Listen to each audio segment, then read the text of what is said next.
వారం చూశాడు. చాలా ఆ వాక్యం చదివినప్పుడల్లా తనకు చాలా బాధ అయిపోతుందంట. ఏ వాక్యము? నేను యెహోవాను సేవించిన మాట ఆ సేవకుడికి చాలా బాధ అవుతుందంట. సరే ఒక వారం చూసి రెండోసారి మళ్ళీ అదే మాట తగిలితే అక్కడ ఆ బ్యాక్గ్రౌండ్ పెట్టేసి జాన్ ఒక్కడే యెహోవాను స్తుతించట్లేడు అని గోడ మీద రాశాడంట. ఏ రాశాడు?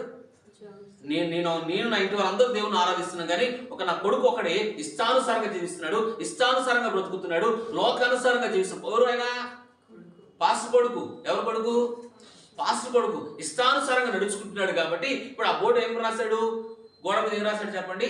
జాన్ ఒక్కడే యెహోవాను సేవించట్లేదని రాసి పెట్టాడంట. ఈ లోపల కొడుకు వచ్చాడంట. కొడుకు సరే ఏందమ్మా నా పేరు గోడ మీద ఎక్కింది ఏంటిది?